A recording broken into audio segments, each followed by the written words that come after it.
Assalamu alaikum musidɓe tedduɓe yeeɓiyankoɓe ayaw habrede Pini TV jaam Allah wale mon caggal yettude Allah e julde nabi sallallahu alaihi wasallam gote mon ɗo wawi wonde no wawi wonde eno wawi wonirde eɓe wawi wondude min calmini min juurima bisimilla mon e yewtere mon laana yontaɓe nomin kewi wiide ko laana kanŋe kawƴe kalis jonni ko yontaɓe leñol am nomin kewi wiide walla nomin calminano pulagu welto umorade ɓundu kuma bannandu bu Malik Sy Dawd Boucar hay tilore lommine walla mbiyen mama damgue lemun genare dade gelode nokku heeɓi demba galo demba e paate demba garo felirami garayaɓe heeɓi feri laami heeɓiyaɓe yirlaɓe ɓen ɓe Allah yiiɗi taniraɓe bintara mboyi ɓe gawani beede dasade doriŋaje worɓe fulɓe susɓe sasɓe darinoɓe frontiére ndimagone kadi basal lumbu taw ɗumen nde wonno gote mon ɗo wawi wonde no wawi wonnirde min calmini min juurima ala no yontaɓe kadduñi nde won noon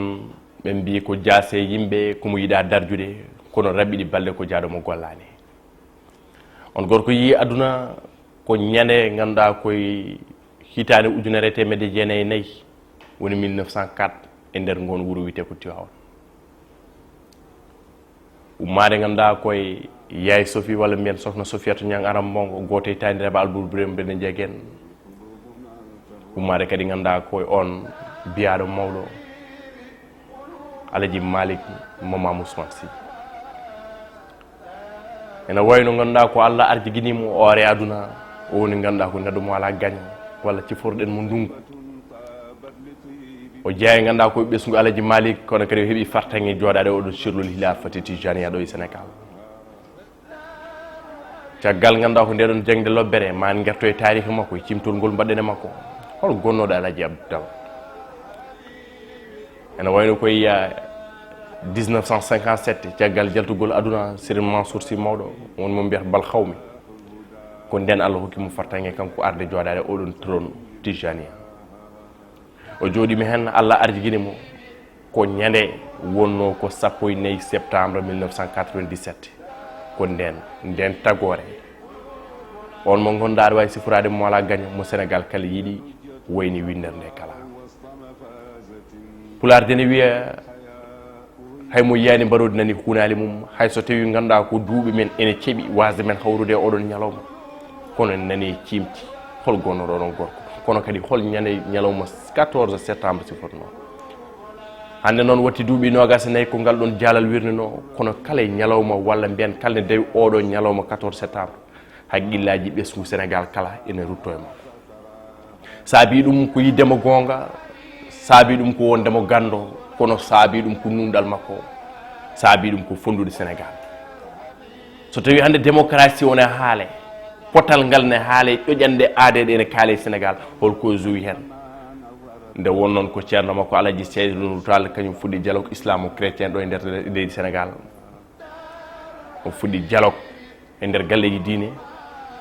kono kanko nde o ari o yaɓe ɗeɗon peele saabu yimɓe fof jii jottodiral makko e cardinal Yassine Thiandoum ɗon koye banggue politique walla mbiyen dawrugol daronoɗo haala gonga taw jasjastani nde won noon heewi nde leydi Sénégal dilli kono kala nde o noddi Alaji Mansour May garmi ndeysan on nodde ɓen ɓe ganduɗa ko radio Sénégal ɓaado haala ma wa comme no mesalal natogal e nder baggi wonno Alaji Abdou ko fédérateur ko dendinowo yo yimɓe nangudir gona neɗɗo goto kono kadi ko cuusnoɗo gonga o haala gonga taw jasjastani wona lamɗo wona ko wona lamɗo ko yimɓe fof jii nde ganduɗa hol kongi ɗi ganduɗa ko ɗino hutortono ɗon tan gandirta ko wondemo woliyagal makko timmini to wiya tappel en hooli ganduɗa ko ñobbe ɓerɗe ɗe nde won noon kanko ko ñobbowo saabu so wiyama Daba holɓe hewɓe ganduɗa holto ummiri nde ɗon inde Daba e konngol worɗum wolof aɗa firta ɗum ki Daba e wolof wonte Pulaar o ko neɗɗo moƴƴo saabu Allah arjiginimo o woni neɗɗo moƴƴo kono oɗon Daba Alaji Malik inniri ɗum ko sehil makko ganduɗa kay ko goto e almameɓe Makka ene wiyeteno Abdoul Aziz Daba on saaha to jodde ganduɗa ko Alaji Malik jodde makko toon e nder Makka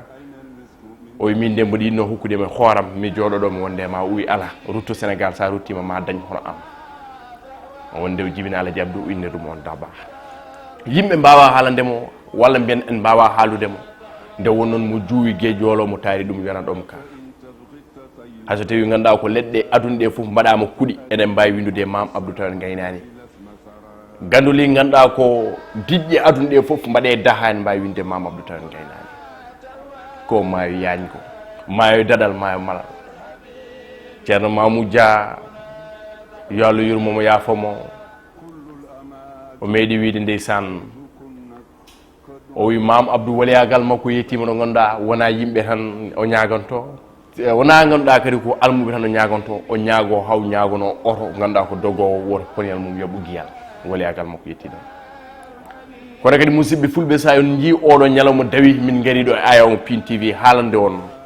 walla addande on seeɗe e mam Abdou Aziz Sy Dabakh ko gueɗel gotel hol guel gueɗel caabiguel ko jinnoɗo pulago ko jinnoɗo pulagu sanne alaji ceerno Mamou Dia wiya yettoto ganduɗa to joɗɗa mam Abdou jooɗo sarama o namdoma e waliyaɓe Fouta o namdoma e sernaɓe Fouta an jibinani e nder Fouta ɓe o namdoma hayɓe anda an wadde on guille mum e furankagal timmi nde wonnoon eɗen jiyama on gorko jooɗo mooso so tawi ganduɗa o waɗino ɗiɗon bahaji wadde o waɗino kala folmat kaɗon neɗɗo mayat golle kedɗo oɗon jimowo wino 23 nde Sénégal dilli Sénégal fof ganduɗa kay woni pundi Sénégal fof woni cuurki Sénégal fof woni lacrymogène kono Sénégal waɗi ƴiƴam radio ji mbay comme no haalduɓe ni audio ji makko bandaji makko kasaraji makko haala makko ganduɗa ko yuɓɓuka nde fawa yimɓe fof ɓalli maayi yimɓe fof duttin haqqillaji mumen ɗo Allah ndeysan Dabakh wona e gurdam makko tan feewi hay to yeehi ɗo ganduɗa hande hay jamanu hande o yimɓe so kutorima walla mbiyen keeɗima audio makko cikkata ko ñalawma hande o tigui o haalande alay saago noon on ñalawma mo yaano no irɗiri no asmani tekkiri no nangi gueddiri yaltude oɗon ñalawma alay saago so dawi on ñalawma en garda haalde on kadi ganda e makko saabu manam nde dabar yaara hayso tawi en gaari aduna tawa kadi famanɓe alay saago noon min wooda ko min gaddani on gandon vraiment min mbaɗi marqué ñalawma o minen Pin TV min gaddi hen apport amen positif nde wonnoon ene weela min humpidde leñol fulɓe ene weela min kadi addande on ganduɗa kadi ko anduɓe men umade oɗon ganduɗa ko alaji Malick ganduɗa ko Serigne Babacar Sy alay saago kalen haala makko o woni Cheikhul Khalifa ndeysan haɓe kewi wiide alaji Baba Malo wi ko don ku mu neex mu melni mbay mu daldi lay neex yow nga melni may yàlla di kiko def na ko Khalifa ñu dem ziaré mu jàllal hay an so wonin saguma mbayana makko ni nde wonno no ronti gella alaji Malick gile ngudam alaji Malick nde kambe fo be ndenti be mbi ko ala jonde makko wodi lural o min hay so tawi jeynon koy lamin fanden hatta ko mi laamo mi lamtima mawdo duubi jeedi ko adi ngurdam ko adi yalta on saha moni ndar geej umade mo ton ata Allah wadi mo ganduɗa ko yoɗon sur le hilafati ha ko Allah haajno 25 mars 1957 nder yalti aduna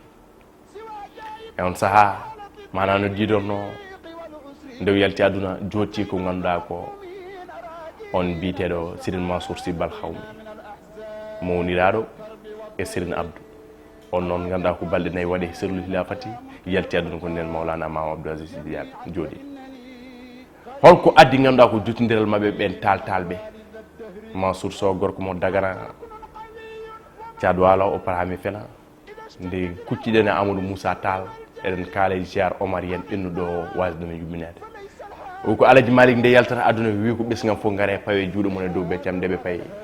o ceerno Seydou Nour to ganduɗa o mboɗi o faw juuɗe ma dow mi halfinima ɓesgam go wadde mbiyen kamɓe fof ɓe ndewi ɗon hay o jooɗiɗo hande woni Serigne Mbaye Sy Mansour walla mbiyen Serigne Babacar Sy Mansour o rewi to ganduɗa ko ɗon ɗo ceerno Seydou Nour Tall ko jotodiral timmugal wonno ɗon ko jotodiral timmugal woni ɗon saabu ha joni tuuboyo nan ɗon invitation a nan ɗon sa yi ziar 2000 ganduɗa ko 2020 ziar Omar en 2020 ɓe mbaɗi parrain o ko galle Alaji Malick walla mbiyen hunde waɗama to haani waɗama to foti saabu ko jotodiral e ƴiyam jotodiral kosam jotodiral e musidɗaɓe musidɓe tedduɓe wona wawde haalde addi min hen ala ko arde woode ko simtande on nde wonnoon oɗo ñalawma e nder winde nde kala mo foti waɗede immortalisé Alaji Abdou ko monument Alaji Abdou ko héros noddude inde makko e goto e famille Alaji Malik ko hunde nde ganduɗa kayne alay sago windande kala mo woni ɗum ɗon nde wonnoon kala arabi jimnoɗo e mimiya wi ko ɓalejo wawa windu ɗum ɗo gandoli o parami fena sabu bindi laaɓi kono kadi ko cinkal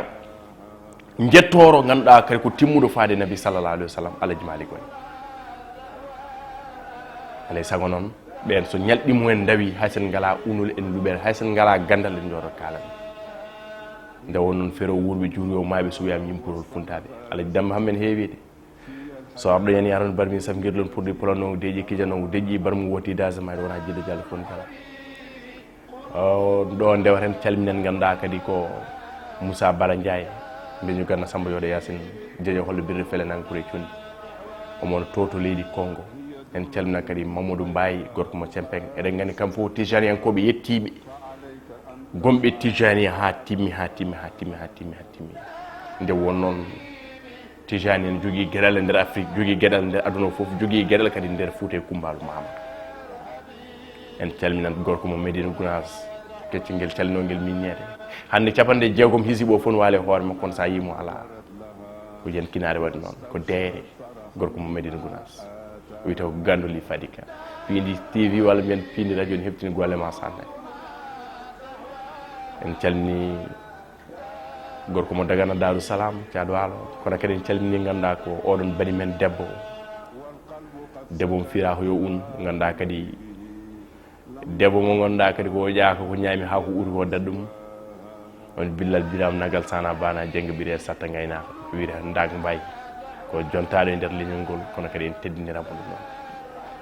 kono kadi oɗon soho debbo mo ganduɗa tigi mbaɗowo golle lattude ha joni ganduɗa ko yeeɓi en ko Pin TV foof hay so tawi ɓe meeɗa yiidemo ɓe keftini inde nde won noon kala e saaha kala mbaɗo émission ene wiya jettoro faade nde Fatouma Sali wade konko jagguno caméra o musidɓe tedduɓe yo Allah hokku en tawtorede 14 septembre paaɗo 14 septembre pattuɗo 14 septembre dow gari o mbawen tigui tude Alaji Abdou mbawen haalde haala makko nde wonnon kala hitande aɗa wawi haalde makko walla mbiyen aɗa wawi hebde histoire makko ka meeɗa hebde mo juugueƴolo mo tari ɗum yon ɗon arno ɗo ndeɗo yewtere ko gorko mo garli wele nabam garli seɓɓe yalal ɓe sandemaji demani kelele Moussa Amnata Bayla Bouli Abdoul Haroun walla mbiya Moussa Mamadou Kouri Babali Bo Harmali en calmini sinigal foof ɗo mbaɗa mi profité l'occasion mi salmina mbeñu ganno wiyete Amadou Ndiaye o mono o to Ohio Columbus dowlaji dentude États-Unis d'Amérique o woni Amadou mo Mamadou Abou walla mbiyen Amadou mo Hadi Sow wallahi ka jontade so tawi tew fof wayno hen yata laaɓi sohlaya min duwimo noon min duwnima Baba Mamadou Abou min duwnima galleji kala nde Allah waɗanten jaam ya barke salatul fatiha musidɓe tedduɓe ko ɗo min dowto yewtere nde nayi wi kala komin juumi hen min kaali hen komin potani haala min jafnima so woodi ko yuɓɓi hen weeli hen feewi hen paami ɗum wonno anni o alhamdulillahi rabbil alamin Allah jarama on jarama jiiɓi hen koɓe Pindi TV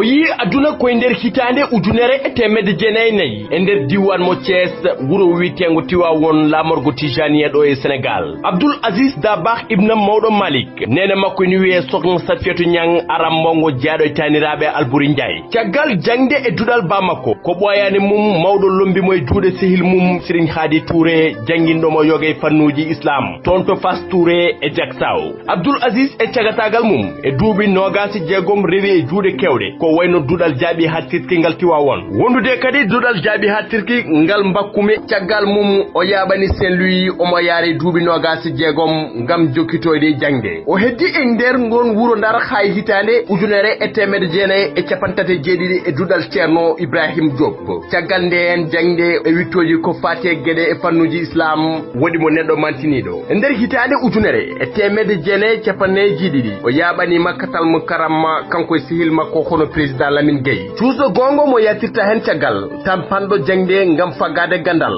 saabi arabeɓe e ɓaleɓe takkimo ngam ko wone hoore ɓiɗɗo Seydi Alaji Malick Sy o saabu kumpital e yenkinare o waliw Allah lattuɗo hormade e rewde pele ɗen jotodire hakkude ɗin galleji diine ɓesgu Alaji Malick faade galle Cheikh Oumar Al Foutiyou hakkude Seydi Alaji Malick tenti kadi Ceerno Saydou Nourou Tall Daba jaɓi wonde almuɗo Ceerno Saydou Nourou on mo horsinno jotodiral ngal meeɗa wayla hitade nyande nogasi joyi lewru mars hitade ujunere e temedde jene e capande joyi jeeɗiɗi ciwa won e nder sunare caggal jaltugol aduna Serigne Babacar Sy Cheikh Al Khalifa e lamtugol Serigne Mouhamadoul Mansour Sy Bal Khawmi Sénégal ina woye deƴƴani balɗe tati e halifagal Serigne Mouhamadoul Mansour kañumne kadi yalti aduna bojji e yewede goƴe faade holno tijaniya dartorto no Serigne Babacar Sy julɓe fo e fayre kono Allah ko itte watta ñande alet capantate goo lewru mars hitade ujunere e temedde jeenayi capanɗe joyi e jeeɗiɗi Mam Abdou Aziz Sy Dabakh lomti e halifagal yidde tigirigi jokkude fandare ɗen ardinoɓe yaltuɓe aduna jokkude e gollanade tijaniya ruttinde ɓerɗe julɓe to Allah tabaraka wa taala jangde alquran e wasiyade julɓe yondentu nde jaggudirta gona neɗɗo goto kono kadi e jokkude e mission makko ceerno makko ceerno Saydou Nourou Tall radiallahu taala anhu jottodire galleji diine ɗi leydi Sénégal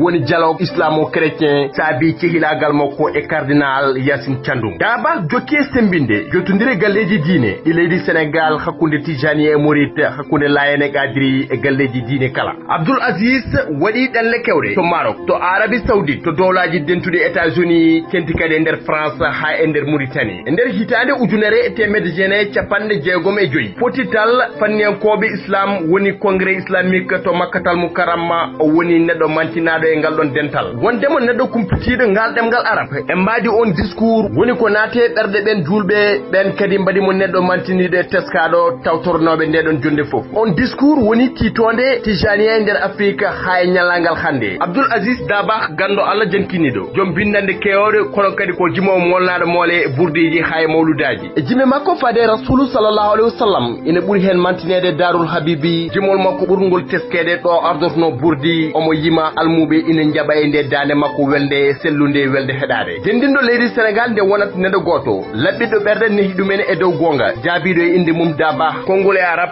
firata ko ñobbowo ɓerɗe kono kadi Dabakh e ɗemgal wolof ina fira neɗɗo moƴƴo mo wonno mo ɓesgu Sénégal foof settinimo darotoɗo haala gonga taw jasjastani jokkowo kewndi taw nimsani jokkowo enɗam mo haɓani hono Mam Abdou Aziz Sy Dabakh weɓani saabi ha joni Sénégal ina woye deƴƴani jiɗɗo e guiɗo islam labtuɗo saabi e binɗande makko ina jeeya hen jaam e nder Casamance nde Sénégal wurete deyre mawgu e musde o gorko ina jokki jilluji mum e nder leydi Sénégal foof kono kadi e windude faate diine islam caggal duuɓi capannayyi halifagal ñande sappo e nayyi lewru septembre hitande ujunere temedde jeenayi capanɗe jeenayi e jeeɗiɗi Mawlana Abdoul Aziz lombi halifagal e juuɗe Serigne Mansour Sy borom daareji Dabakh waynima Sénégal wonu duusoɓe mawɓe sukaɓe ñalde balli gamɗi ngam yewende sabu jaltugol aduna o gorko mo en mbiyani lomtu mum ala kono ko hunde nde weɓani on tuma wonano e dabbude kono leydi Sénégal foof ñalle ɓuuɓole higgu nangue woyi o gorko saabu mu ñande mum yaltani Dabakh yalti aduna kono e nder ɗerɗe ko koɗɗomo e gata sababu nde ɗe golle mantiniɗe ɗe o gollani islam